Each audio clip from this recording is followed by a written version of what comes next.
Good evening. Good evening. Good evening. I am still Blue Moony, fantasy writer and shy magical library in human skin. Whoa, just twitched a little bit there. Not sure what caused that. Sorry about that. Hello, good evening. I am here, you are here, and everything is lovely. We are going to keep reading The War of the Worlds tonight. We might be finishing it. Looking at the page count, it looks like it's possible, but this page count hasn't been particularly reliable as we've been reading. It just seems to not move for ages and then just jump a whole lot of pages ahead. So yes, don't really trust it. But the ticker along the bottom, there's only a little bit left to go, so we might get through it. It might happen. Oh, sorry for the lack of music. I thought I had my opening music continue on to this scene, but apparently not. Let's just put on some lovely, quiet little background music there. Here's our background music. That's pleasant. Remember, if you'd like to, I also have a rain loop as an option for background noise. So if you'd ever like me to swap from the background music to the rain, or possibly both at once, just let me know and we can give things a go. We can find out the the most pleasing combination for reading background. Oh, dearie me. We should probably just jump right into this to make sure we do get through it. Oh, before we do, how rude of me. How is everyone? I'm so sorry. I'm so sorry. How is everyone? I am actually in this very moment feeling a little better than normal, which is interesting and nice. I think it might be that I've finally managed to find something that I can eat without feeling particularly ill, because I've been a bit ill for a while now, and it's I've studied a bit of biomed and stuff in my time, so I know very, very well, even when I do not want to eat and I feel repulsive, I know I still have to eat. And I can't not do it, even though I don't like doing it, because I know what'll happen if I don't, and my head's just sort of got that fixed in it. It's almost out of body Blue telling inner Blue what to do. But yes, it's been mostly crackers and stuff. I was still eating full meals for a while, even though I felt really sick, until I realized I don't actually have to do that. I can just eat whatever, makes me feel the least sick. And I think I finally found something that works. It is mashed garlic potatoes. My breath right now. I bet I could take on 6 vampires in a sparring match and still come off on top. Well, come out on top. I'd probably still get a little bit bitten, which, yeah, I'm not sure that'll count as coming out on top, given vampire bites tend to lead to, fairly swift vampireism, and I have just eaten garlic, so that's not going to end well. Oh dear, my head is weird. Sorry about that. In any case, I hope you are very, very well. And let us continue with the grandparent of alien invasion stories. We are up to chapter 10 of part 2 of The War of the Worlds, and this chapter is called Wreckage. That's a good chapter title right there. I might have to keep that in mind and do something similar one time. Probably not in my main magical project. They all have titles like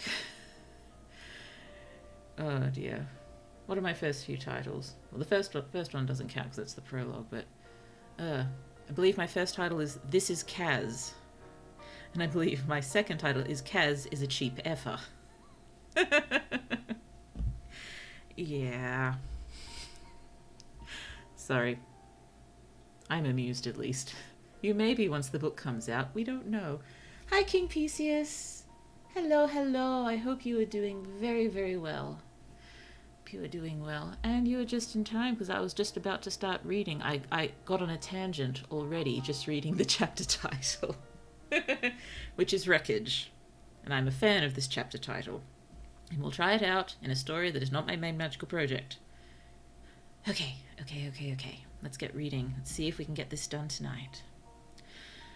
Okay, well, no worries. Thank you. Okay, Wreckage.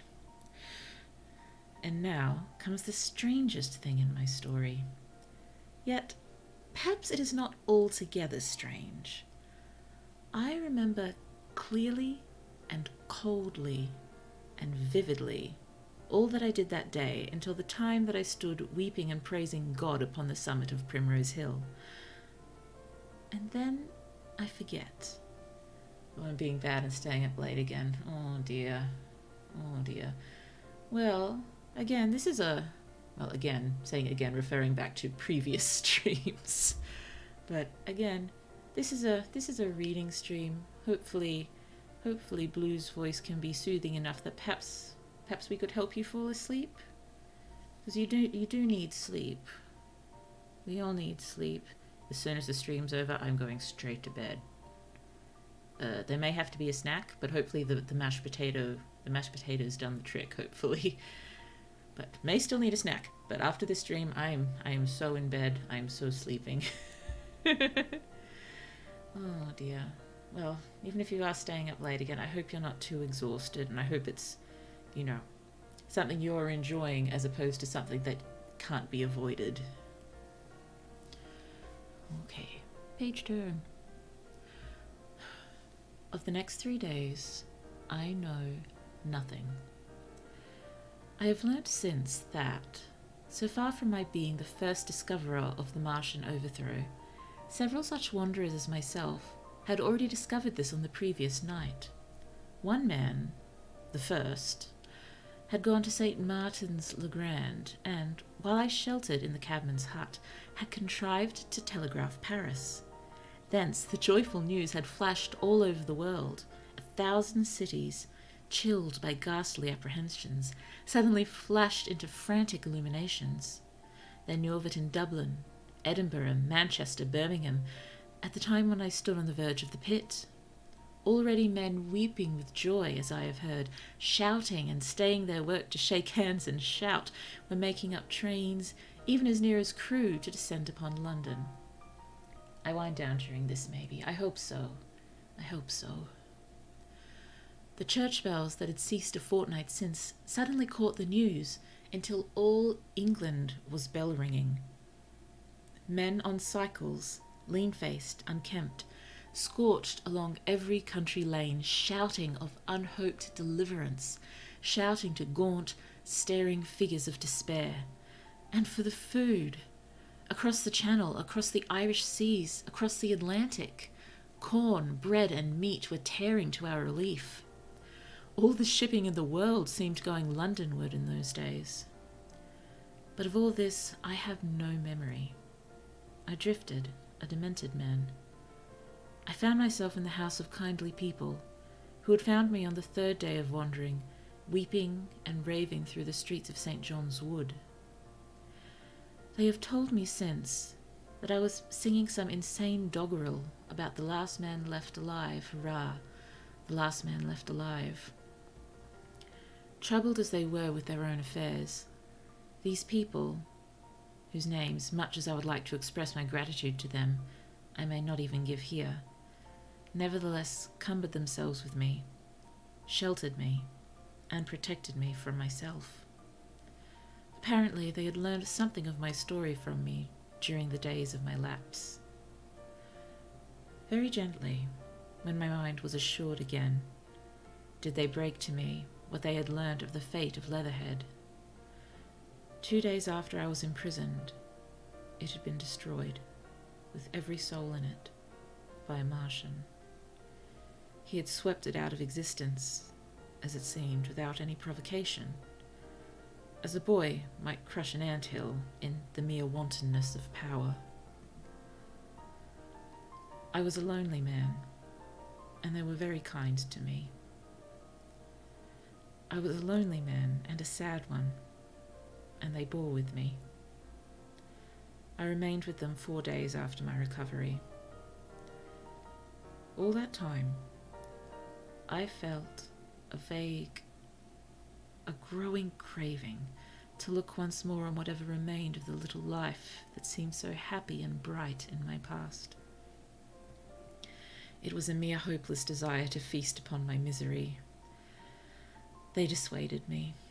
They did all they could to divert me from this morbidity, but at last I could resist the impulse no longer, and promising faithfully to return to them and parting, as they will confess, from these 4-day friends with tears, I went out again into the streets that had lately been so dark and strange and empty. Already they were busy with returning people. In places, even there were shops open, and I saw a drinking fountain running water. I remember how mockingly bright the day seemed as I went back on my melancholy privilege to the little house at Woking. How busy the streets and vivid the moving life about me. So many people were abroad, everywhere, busied in 1,000 activities. It seemed incredible that any great proportion of the population could have been slain. But then I noticed how yellow were the skins of the people I met, how shaggy the hair of the men, how large and bright their eyes, and that every other man still wore his dirty rags. Their faces seemed all with one of two expressions: a leaping exultation and energy, or a grim resolution. Save for the expression of the faces, London seemed a city of tramps. The vestries were indiscriminately distributing bread sent to us by the French government. The ribs of the few horses showed dismally. Haggard special constables with white badges stood at the corners of every street. I saw little of the mischief wrought by the Martians until I reached Wellington Street, and there I saw the red weed clamouring over the buttresses of Waterloo Bridge.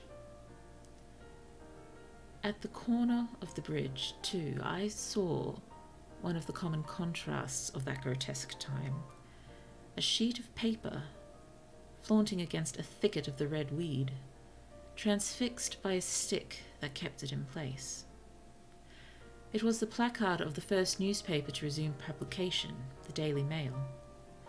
I bought a copy for a blackened shilling I found in my pocket. Most of it was in blank, but the solitary compositor who did the thing had amused himself by making a grotesque scheme of advertisement stereo on the back page. The matter he printed was emotional. The news organization had not yet found its way back. I learned nothing fresh, except that already in 1 week the examination of the Martian mechanisms had yielded astonishing results. Among other things, the article assured me, what I did not believe at the time, that the secret of flying was discovered. At Waterloo, I found the free trains that were taking people to their homes. The first rush was already over. There were few people in the train, and I was in no mood for casual conversation. I got a compartment to myself and sat with folded arms, looking greyly at the sunlit devastation that flowed past the windows. And just outside the terminus of the train, jolted over temporary rails, and on either side of the railway the houses were black in ruins.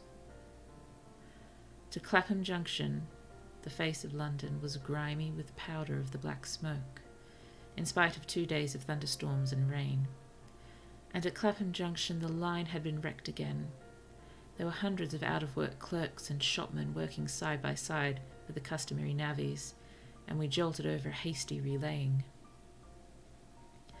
All down the line from there, the aspect of the country was gaunt and unfamiliar.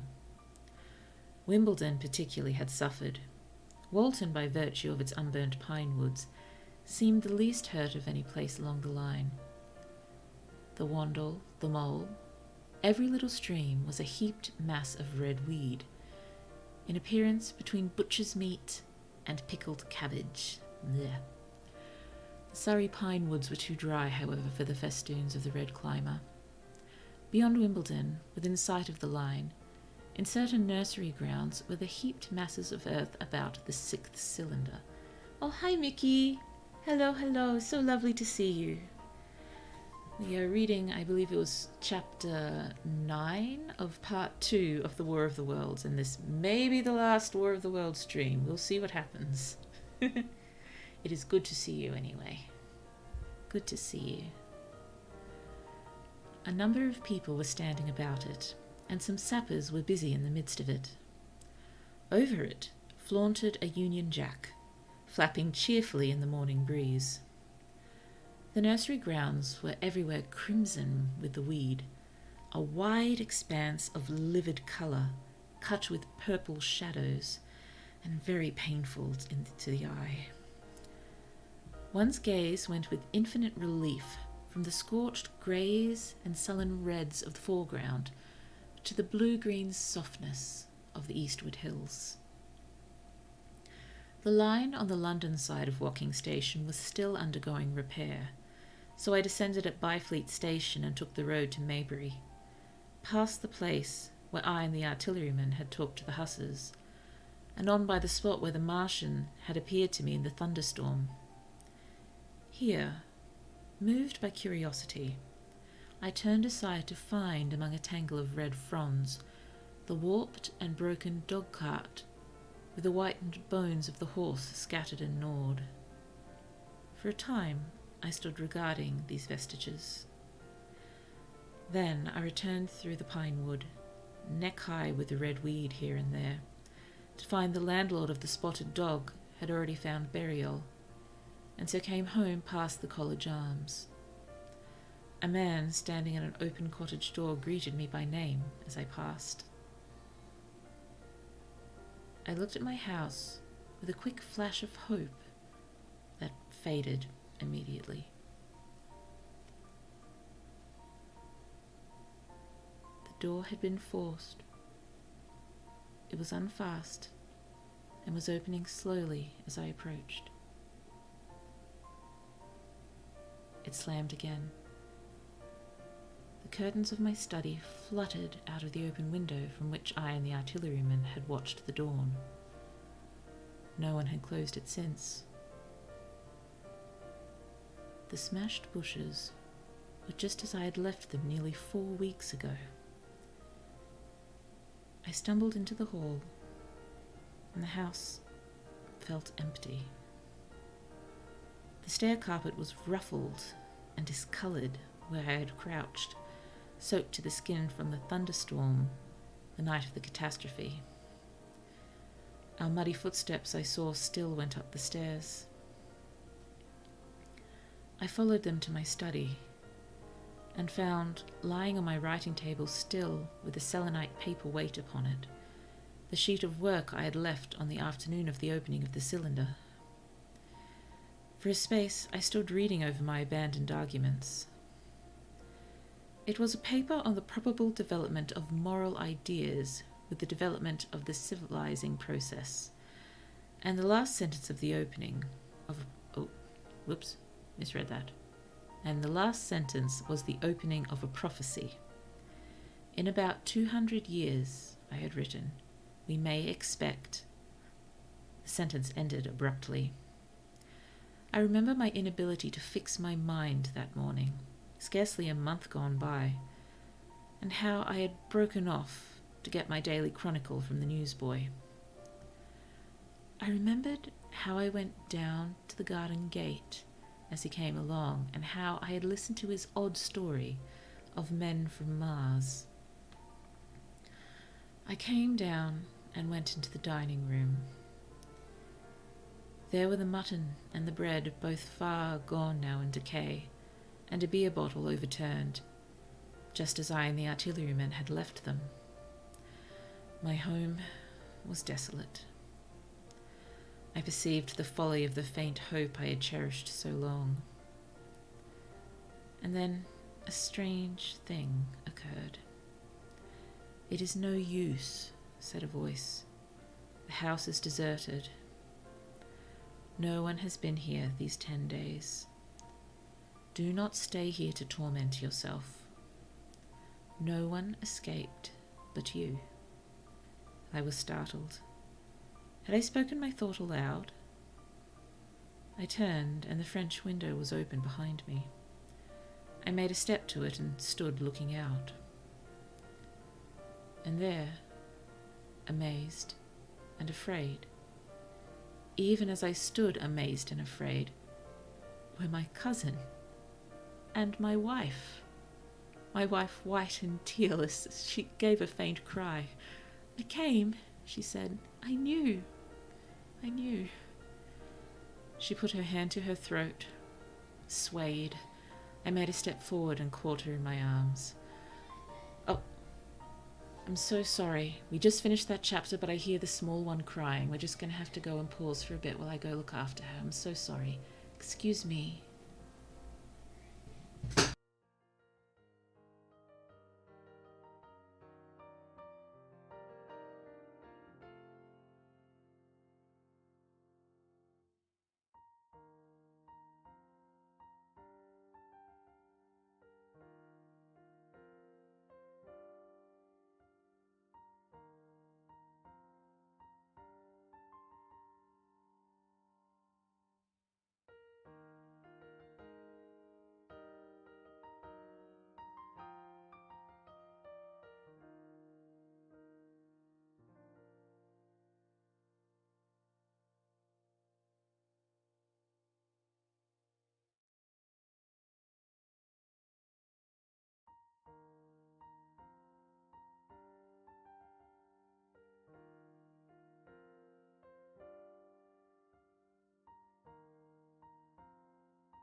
took a little while. I'm so sorry for making you wait.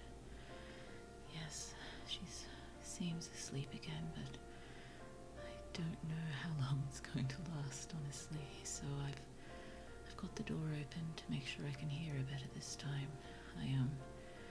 I thought I might have heard her before I really heard her and was trying to listen out, but I think I decided it was a noise from outside, but apparently not.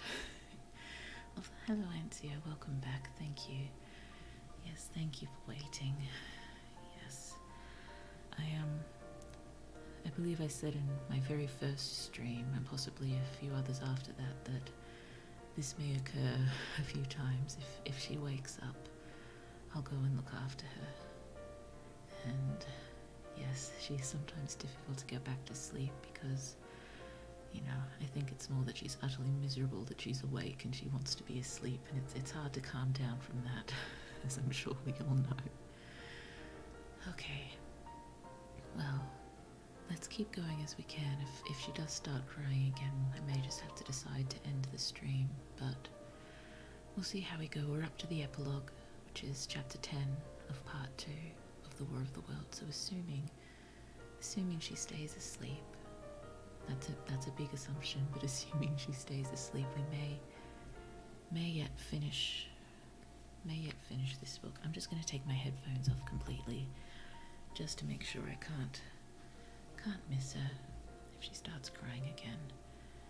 Oh, and she started again. Oh no. I'll just give her one moment to see if she can take care of it, but given how upset she was before, I'm not sure. Yes, this doesn't sound promising. I'm so sorry. It may just be a better thing for me to stop the stream for this evening, unless you're all happy to wait again for an undetermined time for me to come back. Oh, maybe let's just try it one more time.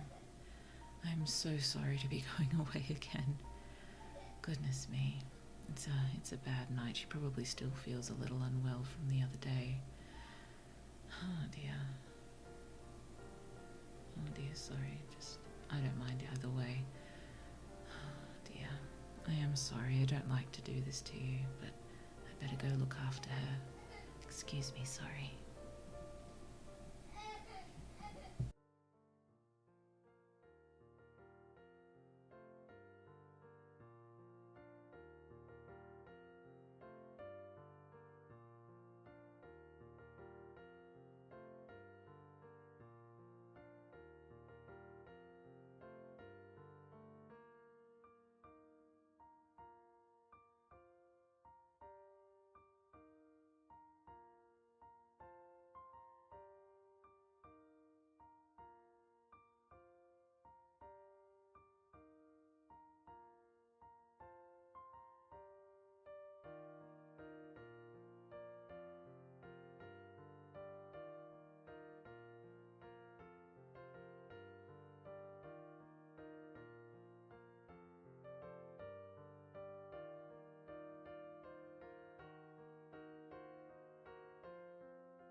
so sorry. She's not going to stop crying anytime soon.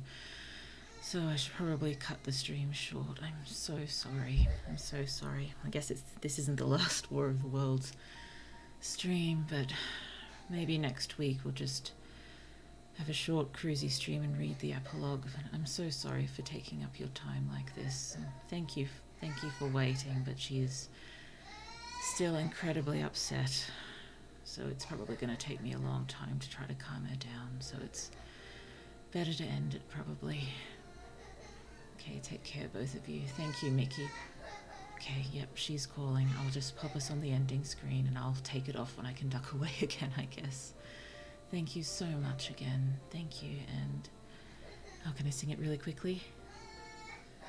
Oh, dear. I can't even remember the words off the top of my head now. I'm too frazzled. Too frazzled. Of all the money that here I had, I have spent it in good company. Oh, and all the harm I've ever done, alas, it was to none but me. And all I've done for want of wit, to memory now I can't recall. So fill to me the parting glass. Good night and joy be to you all. Till next time, I'm so sorry again. Bye.